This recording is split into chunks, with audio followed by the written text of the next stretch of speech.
Hello everyone, this is Polaris or Surreality here, and as you can tell by the title of this video and the gameplay in the background, this is a very different video than I normally make. If you're new to my channel, because of this video, I previously made a lot of content for a game called Kurtzbell, which I still to this day play, but it is just not a popular game. It's super niche, it's on the verge of the deathbed, so gonna try and maybe expand my content a little bit more. Of course, I also don't upload that frequently anyway, but I just wanted to kind of talk about this because I think I have some interesting thoughts to share in regards to the Overwatch drama that's been happening over the course of this week. Of course, I myself have been playing Overwatch for a little while. I started Overwatch back in Overwatch 1, and I think I played from roughly 2016 to 2018, and I kind of stopped playing the game and took a break when things started to go like really downhill, because I didn't play like post 2019, and as far as I'm aware and as far as I've heard, wasn't a great time for Overwatch. So I think it was probably a good thing that I missed that. And then I came back for Overwatch 2, and I've been playing Overwatch 2 since it released.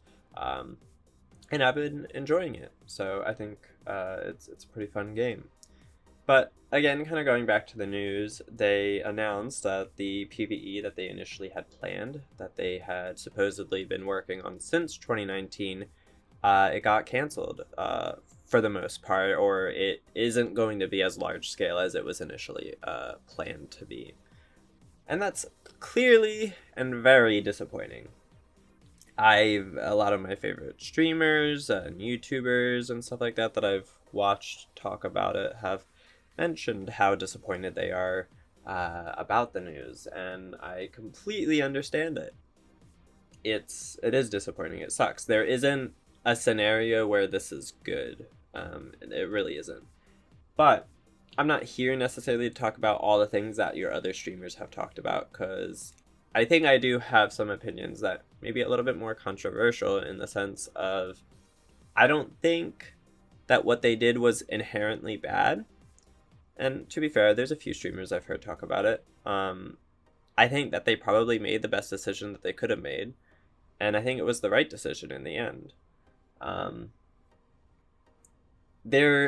So one of the things I want to talk about is I've seen comments, and even I think some of the people who talked about it, that were surprised and or mentioned that feels like it's the first time that a company has kind of like overpromised and underdelivered.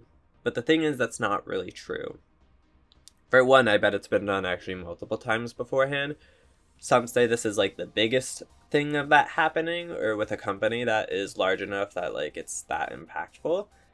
But I don't think that's true. And we can very easily look back at CD Projekt Red and the release of Cyberpunk 2077. That was a game that, similar to the PvE of Overwatch 2, it was planned for multiple years to be something completely different than what it ended up being. It was initially teased, I think, as far back as like 2012. So they had like 7, 8, maybe even 9 years of development on that game.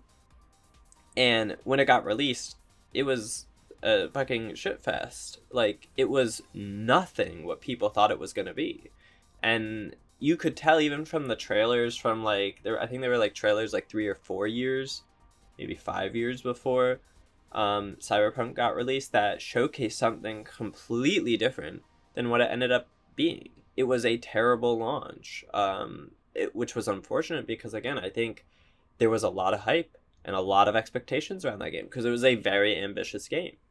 And so there's this similar fashion to Overwatch 2. There's a parallel being met here, where both companies, both games, were having this big ambition, this big inspiration, but ultimately they couldn't deliver on it. And where I think Overwatch went right is it took them 3 years to figure out that, oh, we can't do this, we need to refocus and reshift. Whereas with CD Projekt Red and Cyberpunk, I don't really think they could afford to, because obviously they didn't have a live service game that they were constantly updating, so they either needed to scrap the game or they had to release the game.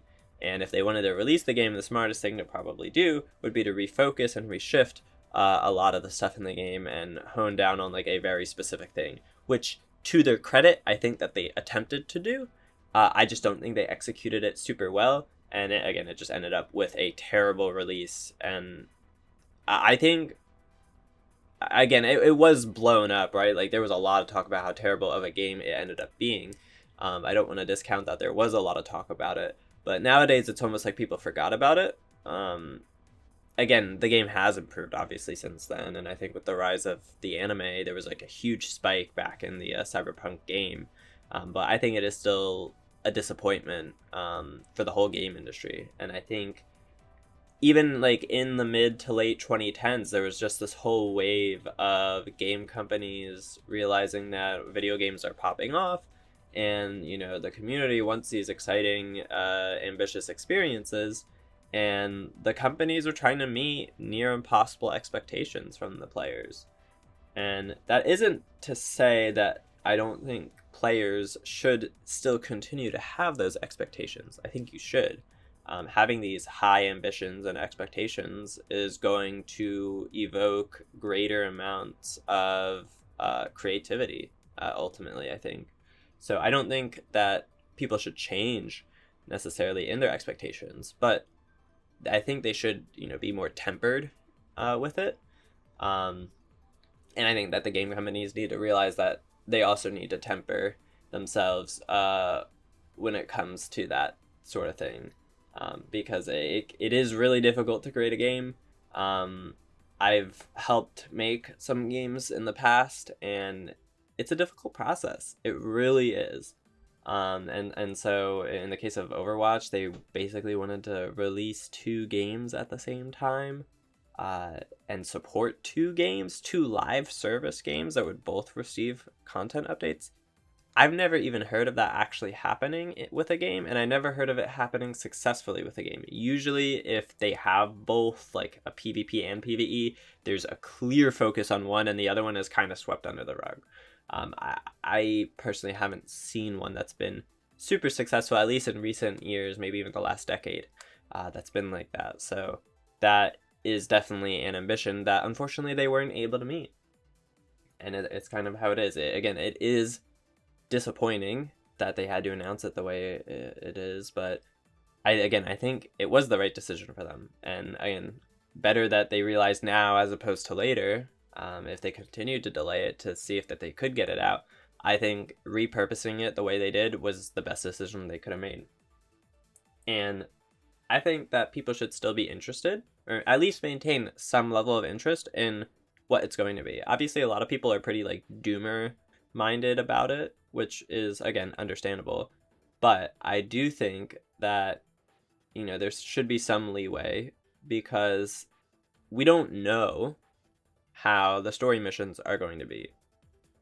They've said that it's not going to be the experience that was at Blizzard or BlizzCon in 2019. That's understandable. Doesn't mean that it technically couldn't be a better experience than what was there. It will be a different one.